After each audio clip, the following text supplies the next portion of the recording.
Very good morning students. હવે સમજીશું metabolic basis of life એટલે કે જીવનનો ચયાપચયિક આધાર. ચયાપચય પથ દ્વારા સામાન્ય ઘટકોમાંથી જટિલ ઘટકો જેવા કે એસિટિક એસિડમાંથી કોલેસ્ટ્રોલનું બનવું અથવા જટિલ પદાર્થોમાંથી સરળ પદાર્થો જેવા કે કંકાલ સ્નાયુમાં ગ્લુકોઝમાંથી લેક્ટિક એસિડનું બનવું વગેરે પ્રક્રિયા થતી રહી છે. તો આ પ્રક્રિયાઓ પૈકીની પહેલી જે સરળમાંથી જટિલ બાજુ જતી પ્રોસેસ છે that will be anabolic reactions એટલે કે ચય. જ્યારે બીજી પ્રક્રિયા જે છે જેમાં જટિલમાંથી સરળ બને છે તેને વિખંડન થતું હોવાથી અપચય કહેવામાં આવે છે. ચય અને અપચય વચ્ચેનો તફાવત સમજીએ. સરળ અણુમાંથી જટિલ અણુ બને જેમ કે એસિટિક એસિડમાંથી કોલેસ્ટ્રોલનું નિર્માણ, તો એ ચય છે. જટિલમાંથી સરળ અણુનું નિર્માણ જેમ કે કંકાલ સ્નાયુમાં ગ્લુકોઝમાંથી લેક્ટિક એસિડનું નિર્માણ, તો આ અપચય છે. ચયની પ્રક્રિયામાં રાસાયણિક બંધનું નિર્માણ થાય છે, જ્યારે અપચય જે છે તેમાં રાસાયણિક બંધ તૂટે છે. ચયની પ્રક્રિયામાં એનર્જી યુઝ થાય છે, ઉર્જા વપરાતી હોવાથી તે એન્ડરગોનિક અથવા ઉર્જાગ્રાહી છે. જ્યારે આમાં રાસાયણિક બંધ તૂટવાથી ઉર્જા મુક્ત થાય છે અને એટલે આપણે એને એક્ઝર્ગોનિક અથવા ઉર્જા ત્યાગી પ્રક્રિયા કહીએ છીએ. પોષક દ્રવ્યોના અવનત થતી ઉર્જા રાસાયણિક બંધ સ્વરૂપે સંચિત થાય. એટલે અપચયની પ્રક્રિયામાં જ્યારે રાસાયણિક બંધ તૂટે છે ત્યારે નવા રાસાયણિક બંધ સર્જાય છે અને એટીપી સ્વરૂપે ઉર્જા સંચિત થાય. આ બંધ શક્તિ જ્યાં આવશ્યક જીવંત તંત્રોમાં ઉર્જાના ચલણનું મહત્વપૂર્ણ સ્વરૂપ રાસાયણિક બંધના સ્વરૂપમાં રહેતી શક્તિ છે, જેમ કે એડિનોસાઇન ટ્રાયફોસ્ફેટ સ્વરૂપે એનર્જી જે છે એ સ્ટોર થતી હોય છે એટીપીના પાયરોફોસ્ફેટ બંધમાં. સજીવો તેમની શક્તિ કેવી રીતે પ્રાપ્ત કરે છે? સીધી વાત છે, ખોરાક દ્વારા. સ્વયંપોષીઓ જાતે ખોરાક બનાવે છે અને વિષમપોષીઓ જે છે વનસ્પતિ અથવા તો પ્રાણીઓનો ખોરાક તરીકે ઉપયોગ કરે છે. અને એ માટે એમની અંદર પર્ટિક્યુલર સિસ્ટમ હોય છે. જેમ કે આપણી અંદર ખોરાકના પાચન માટે પાચન તંત્ર છે, જ્યારે વનસ્પતિમાં ખોરાકના નિર્માણ માટે હરિતકણ અને એનાથી બનતું સિસ્ટમ આવેલું હોય છે. કયા સ્વરૂપે કેવી રીતે શક્તિનો સંચય થાય છે? સામાન્ય રીતે ઉર્જા જે છે ખોરાકના પાચનથી એટીપી સ્વરૂપે એડિનોસાઇન ટ્રાયફોસ્ફેટ અથવા ગ્વાનોસાઇન ટ્રાયફોસ્ફેટ જેવા ન્યુક્લિયોટાઇડ સ્વરૂપે ઉર્જાનો સંગ્રહ થતો હોય છે અને જરૂર પડે ત્યારે આ એટીપી વપરાતું હોય છે અથવા તો ઉપયોગમાં લેવાતા હોય છે. તેઓ શક્તિને કાર્યમાં કેવી રીતે ફેરવે છે? સીધી વાત છે, રાસાયણિક બંધ તૂટે છે જ્યારે ઉર્જા વપરાય ત્યારે એટીપીનો રાસાયણિક બંધ તૂટવાથી મુક્ત થતી ઉર્જા જે છે આ ઉર્જા સ્નાયુ સંકોચન કે અન્ય પ્રક્રિયાઓમાં વપરાય છે અને તેની મદદથી નિશ્ચિત કાર્ય થાય છે. તો આ બધા જ ઉર્જાના સંબંધિત કાર્યો અથવા તો ઉર્જાનું કાર્યમાં રૂપાંતરણ થવાની ઘટનાઓ તમે આગળના ક્ષેત્રે અભ્યાસ કરશો, જેને જૈવ શક્તિ વિજ્ઞાન બાયો એનર્જેટિક્સ તરીકે ઓળખવામાં આવે છે, જેમાં ઉર્જાના રૂપાંતરણો અને તેના વડે સજીવોમાં થતી અથવા યંત્રવત રીતે થતી પ્રક્રિયાઓનો અભ્યાસ તમે ઉચ્ચ અભ્યાસમાં સમજશો. હવે સમજીએ જીવંત અવસ્થા એટલે કે લિવિંગ સ્ટેટ. સજીવોમાં તેમની જરૂરિયાત અનુસાર એક નિશ્ચિત સાંદ્રતામાં હજારો રાસાયણિક સંયોજનો જોવા મળે છે, જેને મેટાબોલાઇટ્સ એટલે કે ચયાપચયકો અથવા બાયોમોલેક્યુલ્સ એટલે કે જૈવિક અણુ કહેવામાં આવે છે. જેમ કે સ્વસ્થ વ્યક્તિના રુધિરમાં શર્કરાની માત્રા 4.2 to 6.1 મિલીમોલ પર લિટર હોય છે. એટલે એક લિટરમાં 4.2 થી 6.1 મિલીમોલ જેટલી સાંદ્રતા છે. જ્યારે અંતઃસ્ત્રાવની માત્રા નેનોગ્રામ પ્રતિ મિલીલીટર હોય છે. એટલે કે 1 મિલીલીટર રુધિરમાં અંતઃસ્ત્રાવ 1, 2 કે વધારે નેનોગ્રામ જેટલી સાંદ્રતા ધરાવતું હોય છે. સૌથી મહત્વની બાબત તો એ છે કે જૈવિક તંત્રમાં બધા સજીવ એક સ્થિર અવસ્થામાં જોવા મળે છે, જેમાં બધા જૈવ અણુઓની એક નિશ્ચિત માત્રા હોય છે, પરંતુ જૈવ અણુની સાંદ્રતા એક જ સરખી રહેશે એની કોઈ શ્યોરિટી હોતી નથી. જૈવ અણુ જે છે એ એક ચયાપચયિક પ્રવાહ હોય છે, એટલે કે it is a metabolic current. તો ચયાપચયિક પ્રવાહ હોય છે. કોઈ પણ રાસાયણિક કે ભૌતિક પ્રક્રિયા સ્વતઃ સંતુલન પ્રાપ્ત કરે, ફિઝિકલ કે કેમિકલ રિએક્શન હોય તો એ સંતુલન તરફ ગતિ કરતું હોય અથવા સંતુલન પામવા પ્રયત્ન કરતું હોય. સ્થિર અવસ્થા એ અસંતુલિત હોય છે. આપણા બાયોલોજીકલ સિસ્ટમમાં જોવા મળતી સ્થિર અવસ્થા અસંતુલિત હોય છે તેની અંદર કંઈક ને કંઈક ચેન્જીસ થતા રહેતા હોય છે. ફિઝિકલ કન્સેપ્ટ મુજબ ફિઝિક્સના રૂલ પ્રમાણે જોઈએ તો કોઈ પણ તંત્ર જ્યારે સંતુલનમાં હોય ત્યારે તે કામ કરી શકતું નથી. જેમ કે પંખો બંધ હોય તો એ પવન ફેંકી શકતો નથી અથવા તો સતત ગતિશીલ રહેતો નથી. જેમ કે સજીવ હંમેશા કાર્ય કરે છે તો એ એકદમ સંતુલિત સ્થિતિમાં નથી, અસ્થાયી અવસ્થામાં રહે છે. તેનામાં ક્યારેય પણ સંતુલનની સ્થિતિ હોય પણ શકતી નથી. એટલે કે સજીવોમાં સંતુલન જે છે એ લગભગ ઇમ્પોસિબલ છે એવું કહીએ તો ચાલે. અર્થાત જીવંત અવસ્થા એક અસંતુલિત સ્થાયી અવસ્થા છે. ડાયનેમિક નોન ઇક્વિલિબ્રિયમ સ્ટેટ છે. મતલબ કે ડાયનેમિક અથવા નોન ઇક્વિલિબ્રિયમનો મતલબ છે કે સતત એક ધારું અસંતુલિત રહેતી અવસ્થા છે કે જેની મદદથી જીવન તંત્ર જે છે એ કાર્ય કરી શકે.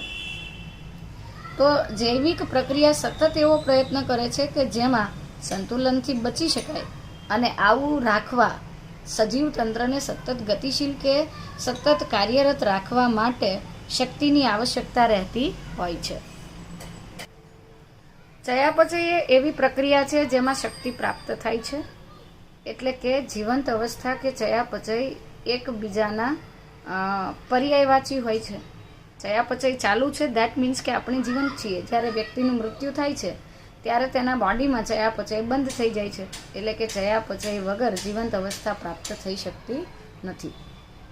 ત્યાર પછી સમજીએ કે આ જીવંત અવસ્થા કે ચયાપચયને સતત કાર્યરત રાખવા માટેના જરૂરી પ્રોટીન્સ એટલે એન્ઝાઇમ્સ, ઉત્સેચકો લગભગ જીવંત તંત્રમાં જોવા મળતા મોટા ભાગના અથવા તમામ ઉત્સેચકો પ્રોટીનથી બને છે.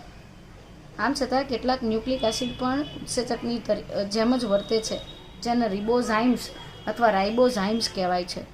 અને આ કોઈ પણ એન્ઝાઇમ્સને આપણે રેખીય ચિત્ર દ્વારા, લિનિયર ડાયાગ્રામ દ્વારા, સ્ટ્રક્ચર દ્વારા રજૂ કરી શકીએ છીએ. ઉત્સેચકો પ્રોટીનના બનેલા છે તો બટ ઓબ્વિયસ થિંગ છે કે તેની અંદર પણ પ્રોટીન જેવા કેટલાક ગુણધર્મો રહેલા હોય છે. ઉત્સેચકમાં પ્રોટીનની જેવી પ્રાથમિક સંરચના જોવા મળે છે જે એમિનો એસિડની શૃંખલાથી બને છે. ક્રમિક એમિનો એસિડ એકબીજા સાથે પેપ્ટાઇડ બંધથી જોડાય અને પોલીપેપ્ટાઇડ શૃંખલા બને છે. તો એ પોલીપેપ્ટાઇડ શૃંખલા એન્ઝાઇમ્સમાં અથવા ઉત્સેચકમાં જોવા મળે છે. પ્રોટીનની જેમ ઉત્સેચકમાં પણ દ્વિતીયક અને તૃતીયક સ્ટ્રક્ચર્સ જોવા મળતા હોય છે. સેકન્ડરી અને ટર્શરી સ્ટ્રક્ચર્સ જે છે એ પ્રોટીનમાં જોવા મળતા હોય છે, જેમાં દ્વિતીયક બંધારણમાં આલ્ફા હેલિકલ અને બીટા પ્લીટેડ સ્ટ્રક્ચર્સ હતા, જ્યારે ટર્શરી સ્ટ્રક્ચર હતું એ 3D અથવા 3 ડાયમેન્શનલ સ્ટ્રક્ચર હોય છે. જ્યારે તમે તૃતીય સંરચનાને અથવા ટર્શરી સ્ટ્રક્ચરને જોશો ત્યારે ખ્યાલ આવશે કે પ્રોટીન શૃંખલાનો મુખ્ય આધાર તેની ઉપર સ્વયં કુંતલિત થયેલો હોય છે. એટલે ઉત્સેચક તરીકે વર્તતું જે ટર્શરી સ્ટ્રક્ચર છે, આ પોલીપેપ્ટાઇડ શૃંખલા પોતાની જ ઉપર કુંતલિત થાય છે, ગૂંચળામય રીતે વીંટળાય છે અને શૃંખલા સ્વયં આડી અવળી ગોઠવાયેલી રહેતી હોય છે, જેથી ઘણા બધા ખાંચા કે ગુહા બની શકે છે. અને આવી વિશિષ્ટ ગુહાને સક્રિય સ્થાન અથવા એક્ટિવ સાઇટ કહેવાય છે. ઉત્સેચકના સક્રિય સ્થાન કે જે ખાંચા કે ગુહા સ્વરૂપે હોય છે, આની અંદર પ્રક્રિયાર્થી અથવા સબસ્ટ્રેટ આવીને ગોઠવાય છે. તો ઉત્સેચકના સક્રિય સ્થાન દ્વારા પ્રક્રિયાઓને ઊંચા દરે તે ઉત્પ્રેરિત કરે છે.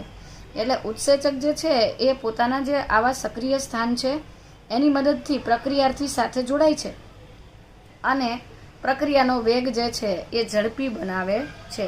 આમ ઉત્સેચક એ ઉત્પ્રેરક જેવું કાર્ય કરે છે. ઉત્પ્રેરકનો મતલબ છે કે એન્ઝાઇમ જે છે એ કેટાલિસ્ટ તરીકે, ઉદ્દીપક તરીકે વર્તે છે અને પ્રક્રિયાના વેગમાં વધારો કરે છે.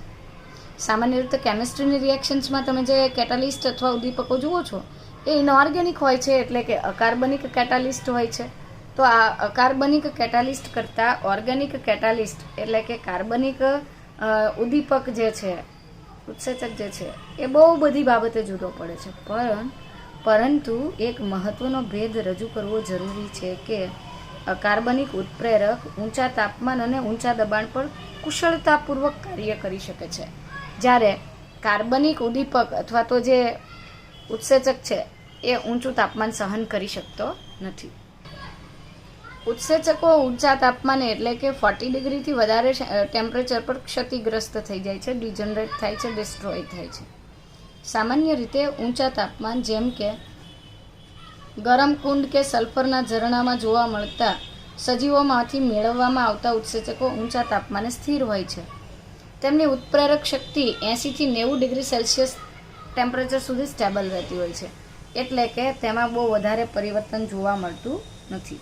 તો સામાન્ય રીતે ઊંચા તાપમાન જેમ કે ગરમ કુંડ અથવા સલ્ફરના જોવા મળતા સજીવો જે સલ્ફરના ઝરણા જે છે, આમાંથી જે આર્કી બેક્ટેરિયા છે, આર્કી બેક્ટેરિયાના જે ઉત્સેચકો હોય છે એ 80થી 90 ડિગ્રી સેલ્સિયસ ટેમ્પરેચર સુધી સ્ટેબલ રહેતા હોય છે. આ ઉત્સેચકો થર્મોફિલિક અથવા ઉષ્માનુરાગી સજીવોમાંથી અલગ તારવવામાં આવેલા છે. અને આવા જે આર્કી બેક્ટેરિયા છે, થર્મોફિલિક બેક્ટેરિયા છે, તે ઉષ્મા સ્થાયી હોય છે અથવા ઉષ્માનુરાગી હોય છે. અને આ એની વિશેષતા છે કે તેઓ ઊંચા તાપમાને પણ જીવન ટકાવી શકે છે.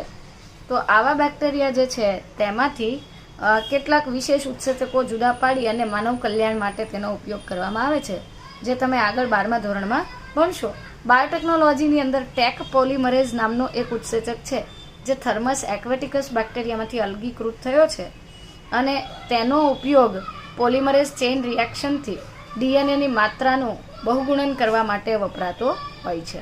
તો આવા ઘણા બધા ઉત્સેચકો વિશે તમે આગળના ધોરણમાં અભ્યાસ કરવાના છો.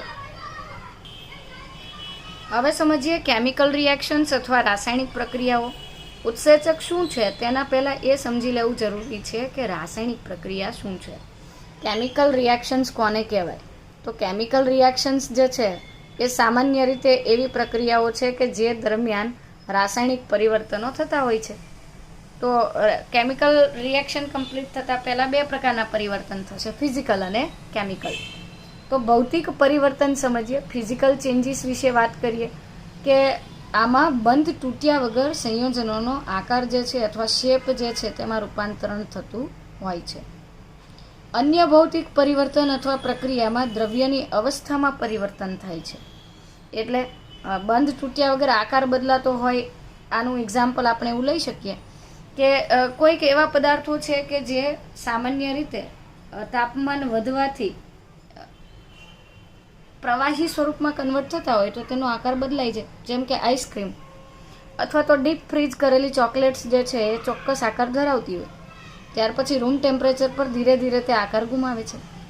એવી જ રીતે દ્રવ્યની અવસ્થામાં પણ ફેરફાર થાય છે, જેમ કે તાપમાન વધવાથી ઘન પદાર્થો જે છે એ પ્રવાહી સ્થિતિ જે છે એ પ્રાપ્ત કરી લેતા હોય છે. તો આ બંને ફિઝિકલ ચેન્જીસ છે. જ્યારે રાસાયણિક અથવા કેમિકલ ચેન્જીસમાં શું થાય? રાસાયણિક બંધ તૂટતા હોય અથવા નવા બંધ બનતા હોય છે. તો કેમિકલ ચેન્જીસના ડ્યુરેશનમાં બંધનું તૂટવું કે નવા બંધનું નિર્માણ થવું એ રાસાયણિક પ્રક્રિયા છે, અને આ દરમિયાન થતું પરિવર્તન એટલે રાસાયણિક પરિવર્તન. તો ચાલો આવા રાસાયણિક પરિવર્તનોને ઉદાહરણ દ્વારા સમજીએ. જેમ કે બેરિયમ હાઇડ્રોક્સાઇડની સલ્ફ્યુરિક એસિડ સાથે પ્રોસેસ થાય છે. તો પહેલાં બેરિયમ અને હાઇડ્રોક્સાઇડ આ OH સમૂહની વચ્ચેના જે બંધ છે, રાસાયણિક બંધ એ તૂટે છે.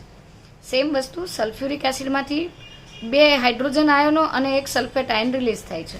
ત્યાર પછી ધન અને ઋણ આયનોની અદલા બદલી, જેમ કે બેરિયમ સાથે ઋણાયન તરીકે સલ્ફેટ જોડાય છે અને આ 2 હાઇડ્રોજન આયનો હાઇડ્રોક્સિલ સમૂહ સાથે જોડાય અને પાણીનો અણુ બનાવે છે.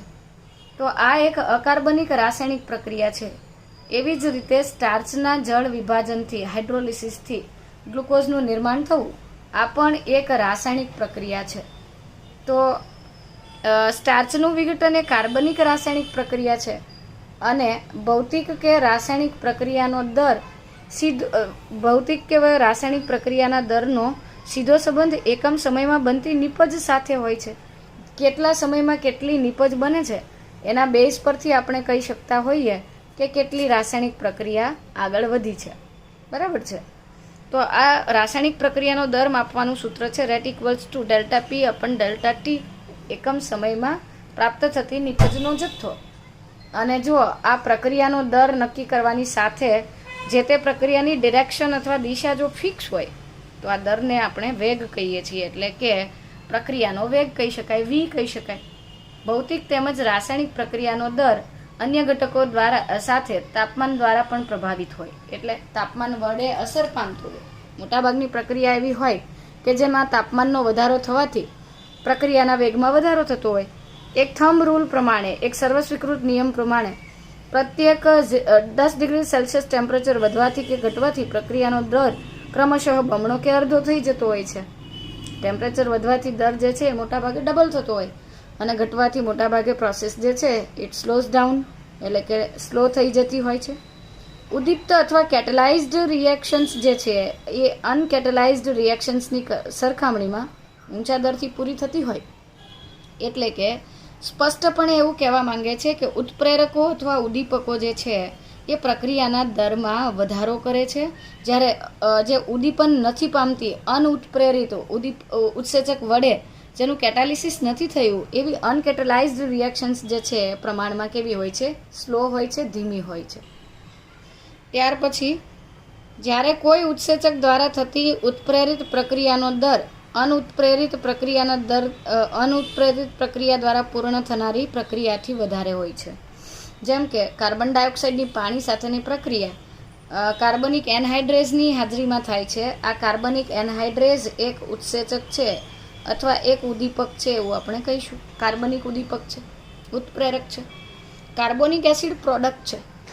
જો આ જ પ્રોસેસ કાર્બન ડાયોક્સાઇડ અને પાણી વચ્ચે થતી પ્રોસેસ વિધાઉટ એન્ઝાઇમ થાય, કોઈ પણ ઉદ્દીપકની ગેરહાજરીમાં અથવા તો ઉત્સેચકની ગેરહાજરીમાં થાય તો ખૂબ મંદ ગતિથી, એટલે કે એકદમ સ્લો રિએક્શન છે.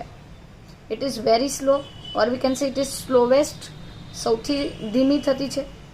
અને આનો દર લીધો છે કે 1 કલાકમાં કાર્બનિક એસિડના ફક્ત 200 અણુ બને છે. 200 મોલેક્યુલ્સ ઓફ કાર્બનિક એસિડ વિલ બી ફોર્મ્ડ. પરંતુ આ જ પ્રક્રિયા કોષરસમાં હાજર ઉત્સેચક એટલે કે કાર્બનિક એનહાઇડ્રેઝની હાજરીમાં તીવ્ર ગતિથી પૂર્ણ થાય છે, જેમાં કાર્બોનિક એસિડના 6 lakhs મોલેક્યુલ્સ પર સેકન્ડ બનતા હોય છે. 1 સેકન્ડમાં 6 લાખ જેટલા અણુનું નિર્માણ થતું હોય છે. ઉત્સેચકે આ પ્રક્રિયાના દરમાં 10 મિલિયન ગણો વધારો કરી દીધો છે એમ કહેવાય છે. અને ઉત્સેચકની આ શક્તિ જે છે એ હકીકતમાં કેવી છે? અકલ્પનીય છે, ગજબ છે, અદ્ભુત છે એવું આપણે કહી શકીએ છીએ. હજારો પ્રકારના ઉત્સેચકો હોય છે કે જે વિશેષ પ્રકારની રાસાયણિક કે ચયાપચયિક પ્રક્રિયાને ઉત્પ્રેરિત કરતા હોય છે. જેમ કે મલ્ટી સ્ટેપ રિએક્શન્સ હોય,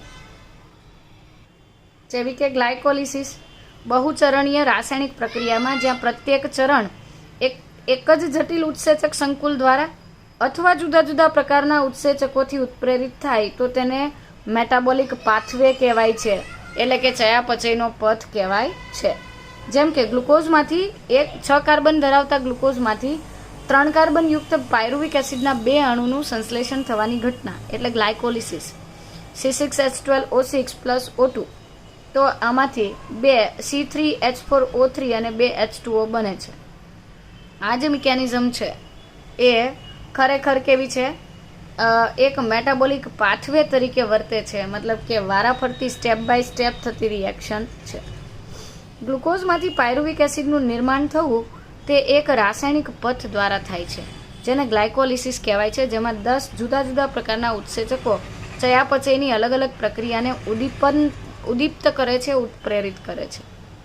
આ તબક્કે તમારે જાણી લેવું જોઈએ કે એક જ ચયાપચયિક પથ એક બે કે વધુ પ્રક્રિયા દ્વારા જુદા જુદા પ્રકારની જે ફાઇનલ પ્રોડક્ટ છે, એન્ડિંગમાં જે નિપજ આપે છે, ચયાપચયિક અંત્ય ઉત્પાદનો બનાવે છે તે જુદા હોય. જેમ કે ગ્લુકોઝમાંથી આપણા કંકાલ સ્નાયુમાં અજારક સ્થિતિમાં લેક્ટિક એસિડનું નિર્માણ થાય છે. કંકાલ સ્નાયુમાં ઓક્સિજનની ગેરહાજરીમાં ગ્લુકોઝમાંથી લેક્ટિક એસિડ બને છે. આ પહેલી પ્રોસેસ. જ્યારે સામાન્ય જારક સ્થિતિમાં પાયરુવિક એસિડનું નિર્માણ થતું હોય છે. ઈસ્ટમાં આથવણની પ્રક્રિયા દરમિયાન ઉપરના પથમાંથી ઇથેનોલ બને છે, એટલે ગ્લુકોઝમાંથી પાયરુવિક એસિડ અને પાયરુવિક એસિડમાંથી ઇથેનોલ બને છે. આમ જુદી જુદી દિશામાં જુદા જુદા પ્રકારના ઉત્પાદનો અથવા પ્રોડક્ટ્સ બનતી હોય છે. ત્યાર પછી સમજીએ ઉત્સેચકો દ્વારા ઊંચા દરથી રાસાયણિક રૂપાંતરણ જે છે, કેમિકલ ટ્રાન્સફોર્મેશન્સ જે છે એ આટલા સ્પીડમાં કેવી રીતે થાય છે અથવા તો આટલા ઊંચા દરે કેવી રીતે થાય છે.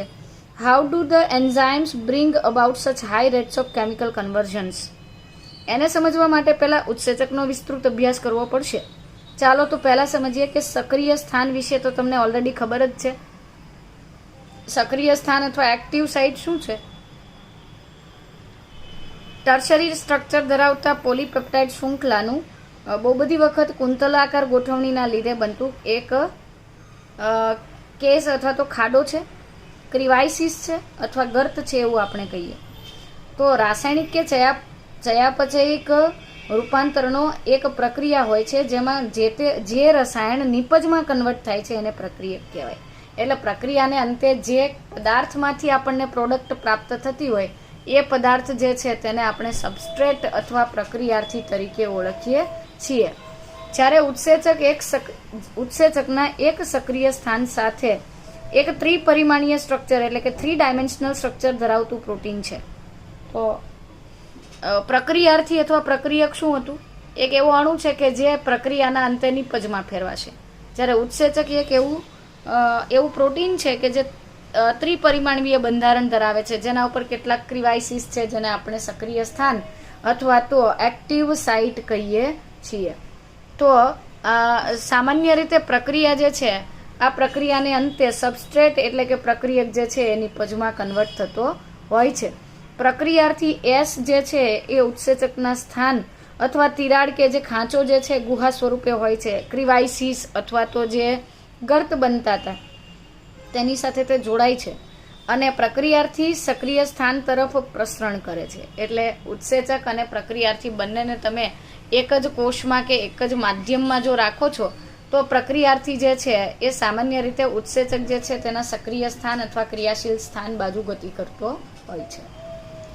આ પ્રકારે આવશ્યક ઉત્સેચક પ્રક્રિયાર્થી સંકુલ એટલે કે ES complex, enzyme substrate complex જે છે તેનું નિર્માણ થતું હોય છે.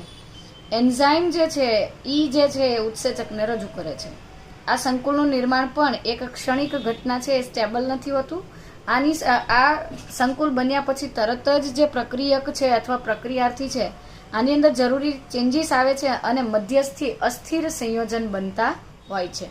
તો પ્રક્રિયાર્થી ઉત્સેચકના સક્રિય સ્થાન સાથે જોડાય છે તે દરમિયાન પ્રક્રિયાર્થીની નવી સંરચનાનું નિર્માણ થાય છે જેને સંક્રમણ અવસ્થા ટ્રાન્ઝિશનલ સ્ટેટ સ્ટ્રક્ચર કહેવામાં આવે છે. તો ટ્રાન્ઝિશનલ અવસ્થા અથવા તો ટ્રાન્ઝિશનલ સ્ટેટ જે છે એ એક એવી અવસ્થા છે કે જ્યારે પેલો પ્રક્રિયાર્થી છે નિપજમાં કન્વર્ટ થતા પહેલા એક અનસ્ટેબલ એક અસ્થિર સંયોજનમાં ફેરવાતો હોય છે. ત્યાર પછી તેના બંધના તરત જ તૂટવાના કારણે કે નિર્માણ થવાના કારણે પ્રક્રિયા પૂરી થાય છે અને સક્રિય સ્થાનથી પેલું જે ટ્રાન્ઝિશનલ સ્ટેટ હતી એ તો પ્રોડક્ટમાં કન્વર્ટ થઈ જાય છે, એટલે કે એ નિપજમાં ફેરવાતી હોય છે. તો બીજા શબ્દોમાં પ્રક્રિયાર્થીની સંરચના નિપજની સંરચનામાં ફેરવાય છે. એટલે કે જે સબસ્ટ્રેટ હતો અથવા તો જે પ્રક્રિયાર્થી હતો એ પ્રોડક્ટમાં કન્વર્ટ થઈ જાય છે, પરંતુ ડાયરેક્ટ પ્રોડક્ટ નથી બનતી. પહેલાં ઉત્સેચક અને પ્રક્રિયાર્થીનું જોડાણ થાય, ત્યાર પછી ઉત્સેચક પ્રક્રિયાર્થી સંકુલ બને, ત્યાર પછી મધ્યસ્થી અસ્થિર સંયોજન બને અને બાદમાં નિપજ મળતી હોય છે. રૂપાંતરણોનો આ પથ કથિત સંક્રમણ અવસ્થા દ્વારા રજૂ થાય છે. એટલે સંક્રમણ અવસ્થા એટલે ટ્રાન્ઝિશનલ સ્ટેટ, મધ્યસ્થી અવસ્થા કે જે અસ્થિર હોય છે. તો સ્થાયી પ્રક્રિયક અને સ્થાયી નિપજની વચ્ચે ઘણી બધી રૂપાંતરિત સંરચનાત્મક અવસ્થાઓ જોઈ શકાય. જેમ કે ક્રેબ્સ ચક્રમાં આલ્ફા કીટોગ્લુટારિક એસિડમાંથી સક્સિનિક એસિડ બને ત્યારે ડાયરેક્ટ સક્સિનિક એસિડ નથી બનતો, થોડા સમય માટે આલ્ફા કીટોગ્લુટારિક એસિડ જે છે તેમાંથી સક્સિનાઇલ કોફેક્ટર એ બનતું હોય છે. તો આ વાક્યનો અર્થ આપણે એ રીતે લઈ શકીએ કે બનતી બધી જ મધ્યવર્તી સંરચનાત્મક અવસ્થા કેવી હોય છે? અનસ્ટેબલ હોય છે. એ તરત જ બીજી અવસ્થામાં કન્વર્ટ થઈ નિપજ બનવાની પ્રક્રિયાને પ્રમોટ કરે છે, પ્રવેગિત કરે છે. સ્થાયિત્વનો સંબંધ અણુની ઉર્જા કે શક્તિ અવસ્થા કે સંરચના સાથે જોડાયેલો હોય છે, જેને ચિત્રાત્મક રીતે આપણે ગ્રાફ જે આપેલો છે એનાથી સમજીએ. આ ગ્રાફમાં તમે જોઈ શકો કે એક સ્ટેબલ એનર્જી લેવલ છે. આ પ્રક્રિયાથી પહેલાં સ્થિર સ્થિતિમાં હોય છે. એને નિપજમાં કન્વર્ટ કરવા માટે પહેલાં સંક્રમિત અવસ્થામાંથી પસાર થવું પડે છે. પરંતુ એ સંક્રમણ અવસ્થા સુધી પહોંચવા માટેની જે એક્ટિવેશન એનર્જી છે એ શરૂઆતમાં કેવી હોય છે? વધારે હોય છે. ઉત્સેચકની ગેરહાજરી હોય, ઉત્સેચક પ્રેઝન્ટ નથી હોતો, ત્યારે આ પ્રક્રિયાર્થી જે છે એની નિપજમાં કન્વર્ટ થવા પહેલાંની જે સક્રિયકરણ ઉર્જા જે છે એ વધારે હોય છે. એને વધારે ઊંચા શક્તિ સ્તરે પહોંચવું પડે છે અને ત્યાર પછી તે નિપજમાં ફેરવાય છે. જ્યારે પ્રક્રિયાર્થીને આપણે ઉત્સેચકની સાથે રજૂ કરતા હોઈએ ત્યારે ઉર્જાનું સક્રિયકરણ ઉર્જા જે છે એ નીચું આવે છે. એટલે કે ઉત્સેચક જે છે એ પ્રક્રિયાર્થીની નિપજમાં કન્વર્ટ થવાની જે સક્રિયકરણ ઉર્જા અથવા એક્ટિવેશન એનર્જી જે છે એને ઘટાડે છે અથવા તો એનો દર જે છે એ નીચો લાવે છે. સક્રિયકરણ ઉર્જા ઘટવાથી આ પ્રક્રિયા જે છે એ ઝડપી બને છે અને પ્રક્રિયાર્થી છે એ ઇન્ટરમીડિયેટ અસ્થિર મધ્યસ્થી સંયોજનોમાંથી પસાર થઈ અને ઝડપથી નિપજમાં કન્વર્ટ થતા હોય છે. અહીંયા એક વસ્તુ નોંધવા જેવી છે કે આપેલી આકૃતિમાં પ્રક્રિયાર્થી જે છે એની ઉર્જા નિપજ કરતાં વધારે છે. પ્રક્રિયાર્થીનો ઉર્જા સ્તર વધારે છે અને નિપજનો ઓછો છે. તો જ્યારે પ્રક્રિયાર્થીની ઉર્જા વધારે હોય અને નિપજનો ઉર્જા સ્તર નીચો હોય એ સમયે પ્રક્રિયાર્થી નિપજમાં કન્વર્ટ થતાં પહેલાં કેટલીક ઉર્જાને ઉષ્મા સ્વરૂપે હીટના ફોર્મમાં રિલીઝ કરે છે. આવી પ્રક્રિયાથી ઉષ્મા ઉર્જા મુક્ત થતી હોવાથી તેને ઉષ્મા ત્યાગી અથવા ઉર્જા ત્યાગી કહેવાય. પણ આનાથી અપોઝિટ કન્ડિશન વિચારીએ કે ધારો કે આ પ્રક્રિયાર્થી છે અને નિપજ આટલે બનતી હોય તો નિપજનો ઉર્જા સ્તર ઊંચો છે અને પ્રક્રિયાર્થીનો નીચો છે, તો નિપજ સુધી જવા માટે તેને બહારથી ઉર્જા મેળવવી પડે. તો આવી પ્રક્રિયાને ઉષ્માગ્રાહી કે ઉર્જાગ્રાહી પ્રક્રિયાઓ કહેવાય છે. સ્થાયિત્વનો સંબંધ અણુની ઉર્જા અથવા શક્તિ અવસ્થા કે સંરચના સાથે જોડાયેલો હોય છે અને તેને આપણે ચિત્રાત્મક આલેખ દ્વારા પ્રદર્શિત કરીએ તો તે આપણે સમજેલા ગ્રાફ મુજબ હોઈ શકે છે. વાય અક્ષ જે છે એ સ્થાયી શક્તિને રજૂ કરે છે અને એક્સ એક્સિસ પર વચગાળાની અવસ્થા દ્વારા સ્ટ્રક્ચરલ ચેન્જીસ અથવા બંધારણીય રૂપાંતરણના ફેરફારો દર્શાવાય છે. બે મુદ્દા મહત્વના ધ્યાનમાં રાખવા જેવા છે કે પ્રક્રિયક અને નિપજના વચ્ચે શક્તિના સ્તરમાં ભિન્નતા રહેલી હોય છે. બંનેની ઉર્જા એક સરખી હોતી નથી. જો નિપજ પ્રક્રિયાર્થી કરતાં નીચલા ઉર્જા સ્તરે ગોઠવાયેલો હોય તો આ પ્રક્રિયાને એક્ઝોથર્મિક કહેવાય, બીકોઝ એ નિપજ સુધી પહોંચવા માટે કેટલીક ઉર્જા ઉષ્મા સ્વરૂપે મુક્ત કરે છે. આ અવસ્થામાં નિપજના નિર્માણ માટે બહારથી તમારે કોઈ ગરમી કે શક્તિ આપવાની રહેતી નથી. ઉલટાની શક્તિ અથવા ઉષ્મા જે છે એ મુક્ત થાય છે. આમ છતાં બાહ્ય ઉષ્મીય એટલે કે એક્ઝોથર્મિક એટલે કે ઉષ્મા ત્યાગી કે ઉર્જા ત્યાગી પ્રક્રિયા અથવા સ્વયં પ્રવર્તિત પ્રક્રિયા અથવા અંતઃ ઉષ્મીય એટલે કે એન્ડોથર્મિક ઉર્જાગ્રાહી પ્રક્રિયાઓ જે છે શક્તિ આવશ્યક પ્રક્રિયામાં પ્રક્રિયાર્થીને ઉચ્ચ શક્તિ અવસ્થા કે વચગાળાની અવસ્થામાંથી પસાર તો થવું જ પડે છે. એટલે કે એને એક એક્ટિવ લેવલ સુધી પહોંચવું પડે છે અને આ જે સરેરાશ પ્રક્રિયાર્થી અને વચગાળાની અવસ્થા વચ્ચે સરેરાશ શક્તિનો તફાવત છે તેને સક્રિયકરણ ઉર્જા અથવા ઉત્તેજન ઉર્જા કે એક્ટિવેશન એનર્જી કહેવાય છે. આ રીતે ઉત્સેચક શું કરે છે? આ પ્રક્રિયાર્થી અને વચગાળાની ટ્રાન્ઝિશનલ સ્ટેટ વચ્ચેની એક્ટિવેશન એનર્જી જે છે બહુ ઊંચી ઉર્જાની જરૂરિયાત હતી એ ઘટાડે છે. આ રીતે ઉર્જાનો અવરોધ જે છે એનર્જીના લીધે જે પ્રક્રિયા અટકતી હતી અથવા ધીમી પડતી હતી એને એ ફાસ્ટ કરે છે. એટલે કે ઉત્સેચક જે છે એ શક્તિ અવરોધ અથવા એનર્જી બેરિયરને ઘટાડી પ્રક્રિયાર્થીમાંથી નિપજના સરળ રૂપાંતરણમાં મદદ કરે છે અને આ રીતે ઉત્સેચકો વડે પ્રક્રિયાઓ ઉદ્દીપન પામતી હોવાથી પ્રક્રિયાનો વેગ જે છે અથવા પ્રક્રિયાનો દર જે છે ઝડપી બનતો હોય છે. ત્યાર પછી નેક્સ્ટ પાર્ટ જે છે વિડીયોનો નેક્સ્ટ સેશનમાં આપણે એવું ડિસ્કસ કરીશું કે ઉત્સેચકની ક્રિયાવિધિ કઈ રીતે છે, ઉત્સેચકો કયા પ્રકારના હોય છે, તેનું કયા બેઝિસ પર વર્ગીકરણ થાય છે, કેવી રીતે તેના નામ આપવામાં આવે છે વગેરે મુદ્દા સમજીશું. અને છેલ્લે કેટલાક ઉત્સેચકો જે છે એ કેટલાક વિશેષ રસાયણોના લીધે અવરોધન પામતા હોય છે, તો એન્ઝાઇમ ઇન્હિબિશન અથવા ઉત્સેચકોનું અવરોધન આપણે ભણીશું.